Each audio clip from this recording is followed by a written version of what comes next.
Welcome to segment 6, and this evening we're going to talk a little bit about Europe and the sentiment for taking in refugees. How would we put this? Is shifting? Yes, I'd say it's waning. It's what? It's waning. Waning. That sounds very British. Is it? Yeah, it does sound waning. Yeah, waning. I think it was a general. Waning? I don't remember. Anyway. Sounds Asian. It's close enough. It's close enough. The former head of Britain's Equalities and Human Rights Commission, Trevor Phillips. What is that, a British name or what? That's very, very British. Yes. Yeah. That's. I got a laugh from the students today. You know that segment where we got a video that shows how a .45 caliber semi-auto, a 1911 works, and I always go, okay, now we're going to look at how the semi-auto works, and you know this is true because he has a British accent. Whenever you know what I'm saying? He absolutely knows what he's talking about. Much more authoritative, yeah. If a guy comes on TV and tells you something and he has a British accent, well, it must be true. Yeah. Yeah, got to be. If he has an American accent, it's like, no. It's like, well, maybe. No, it doesn't work. What are you going to do? Anyway, the former head of the Britain's Equalities and Human Rights Commission, Trevor Phillips, said he admitted he got almost everything wrong. Well, what do you know? As it pertains to Muslim immigration. Muslim immigration, yes. He got almost everything wrong. Well, how many people noticed that from day one, okay? Right. Well, maybe not day one, but definitely once they bombed the subway in London, that was pretty much like, okay, after that. There's a message in there. And if anybody didn't pick up on it after that, I'm not sure what they were looking at. They, as we know, I mean, and here's the thing. They don't make any bones about it. It's not like they're doing this surreptitiously. Oh, no. It's not like they're sneaking in, or they're just going. Like 5 minutes after it happens, they claim responsibility. Yeah. And they go, guess what? We're going to kill all of you, and we're going to take over, and we're going to have a caliphate. That's it. Right, exactly. Yeah. Their goal is, one world Muslim government, and your choices are either to convert, be a slave, or die. Those are your options. There's a joke about that, but we're not going to go down that road because this is a class show. Okay, let me tell you anyway. Well, we're on the internet, yeah, so you can say whatever you want. I didn't say which class we were. True. Here's basically some just interesting statistics that they found out. 1 in 5 Muslims in Britain has never entered a non-Muslim house. 20% have never entered into a non-Muslim house. Yep. 39% of Muslims, male and female, say a woman should always obey her husband. Okay, some of them are okay. Some of them work out. 31% of British Muslims support the right of a man to have more than one wife. They ought to talk to the Mormons about this before they make any rash moves. Okay? Well, the Muslims have been doing it for centuries, much longer than the Mormons. Yeah, but yeah. I think the Mormons have it worked out a little bit better, actually. You know what you know what they did? How they did that? No. They all get separate houses. Oh, yeah. Yeah. You don't put 4 wives under one roof. Not in every case, but in the best cases. Yeah, right. 52% of Muslims did not believe that homosexuality should be legal. That's, a lot of people. I mean, that's maybe some common ground in that. I don't know.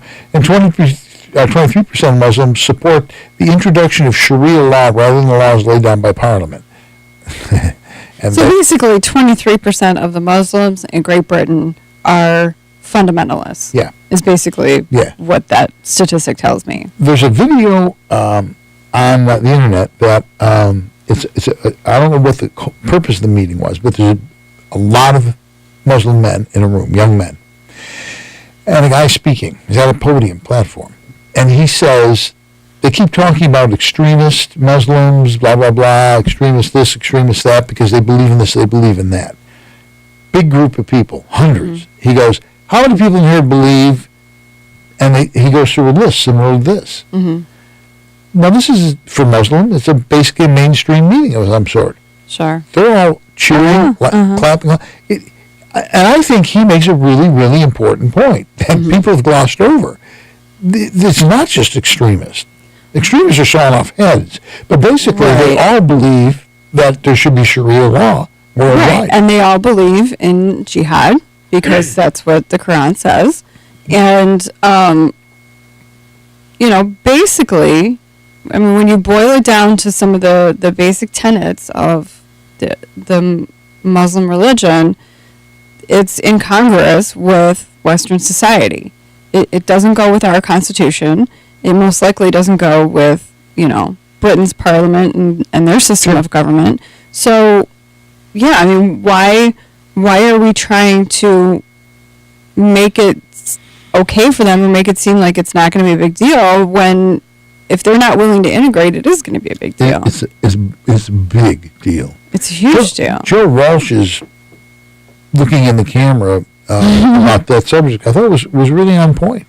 And that goes back to Loretta Lynch, the Attorney General, saying, I'll prosecute you if you say bad things about Muslims. And Joe torched off. Yeah, I mean, he pretty much said what I just said, is that, Muslims don't belong here because their belief system doesn't go with our belief system.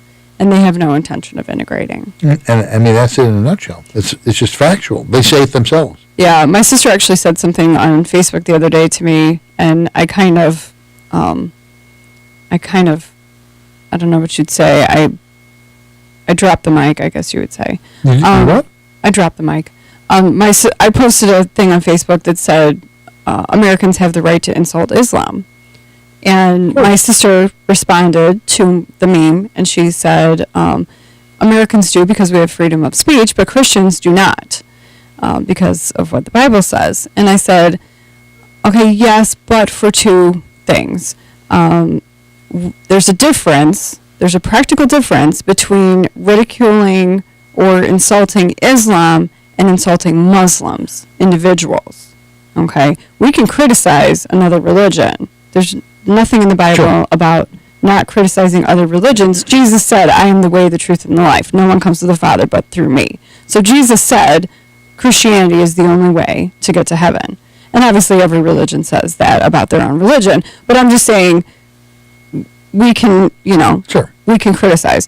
And I said the second problem with that is what Muslims call insulting Islam, everyone else calls telling the truth. So, well, I know that. She had no response to that. Well, and Joe Walsh hit it square, really did, hit it square. This is America. Mm-hmm. We have a right to criticize. That's the whole concept of the First Amendment, is we have the right to criticize things that we find bad. And we also have the right to free practice of whatever religion we choose. If someone wants to be a Muslim, they can be a Muslim. But they cannot infringe my rights to be a Christian. And that's really the key issue. No one is saying, well, maybe there's some radical right-wing... Yeah, there's probably a few people. Yeah, but basically, no one is arguing the fact that Muslims have a right to practice their religion. But only the fact you don't have a right to saw my head off when you do it. That I have a right to do mine just like you have a right to do yours. And you don't have the right to kill me because I draw a cartoon that mocks Allah. You don't have the right to, rape me because I'm white and I don't believe what you believe. And I happen to be, what you think of as property. Yeah, you have the right to practice your religion, but as I said, you don't have the right to infringe on my rights as a result of that. You're such a party pooper, you know that? Really. It's hard to really have It's true. I do, in fact, have a stick up my butt. Yeah, so I wasn't going to go there. But, okay, I agree. People in this... Obama just said this week that ISIS has realized they're losing and they're winding down. Oh, yeah. Just like before, he said, we have them contained. We have them contained. And call them a junior varsity. Okay? Yeah. If they're the junior varsity, I really don't want to see the pros in that league. Yeah, okay? I think the varsity is like Satan himself. Yeah. Why is it that this president and this administration and so many people who are progressives cannot understand that sawing the heads off of people, putting them in a cage, dousing with kerosene and lighting them, putting them in a cage and throwing them in a swimming pool, why can they not wrap their brain around the fact that's evil? How can you say anything to justify that? Anything at all? When a guy saws the head off a co-worker, well, that's workplace violence. In your entire life, have you ever before heard of workplace violence where they behead somebody? Generally, no. No. That act mimics the act of ISIS. Yeah. Now, whether or not that, I don't recall, but whether or not that individual came from part of the world where he was. But here's the thing about... Yeah. He was a convert, I think. Yeah, that's it. Here's the thing about ISIS. It's not like we're fighting the Japanese in World War II, we're fighting the Italians or the Germans. That's not there. It's a belief, it's not a tangible thing. It's not a country. It's not, And so anybody can be ISIS. We're just used to seeing Middle Eastern men because they're on TV. Your next door neighbor could be ISIS. God knows he could be trying to burn their group. Never mind. But the point is, we're not facing this. Right. We have our heads in the sand. Yeah. There's a serious backlash in Europe right now. I mean, they're getting real sick of it, and I think that's good because they're really on the leading edge of this. They were on the leading edge of letting refugees taking in a lot of Muslims and immigrants, and I'm not even going to call them refugees because I think that actually gives them some status. I just call them immigrants, but they've been doing it for a lot longer, and we've talked to people who've said, I saw this 10 years ago in France and England, and when I was visiting there, this is not a new problem. It's just finally getting to the point where we're hearing about it. And that is true. But I think they're finally sick of it because of all the rapes that have happened of European women and things like that, and there's a group of men in Sweden who are patrolling the streets, kind of like our guardian angels, right? They're from Sweden, and they have... Right, they're the children of Odin. That's right. Kind of children of Odin is what they call themselves. But I think we're guardian angels here, right? So they're kind of like the guardian angels. Yeah, but the guardian angels wear berets. They don't have, hats with horns. Okay, well, potato. I mean, if you're Swedish, that's what you do. Yeah. Well, they go, rescue some people from the things, and then we jump in the ice water, be very nice, and then we have some aquavit. Yeah, aquavit, and then we go in the sauna, and then we go and we kill a few of these guys, and we come back. I don't know. People literally are not, even at this moment, we're not taking this seriously. But really, realistically, we're not taking this seriously. No, not really as seriously as I think we should be. There's still 11 people in this country. Mm-hmm. Any presidential candidate that's saying, we're going to close the door, is right. I don't care who it is. Yeah. We're letting people...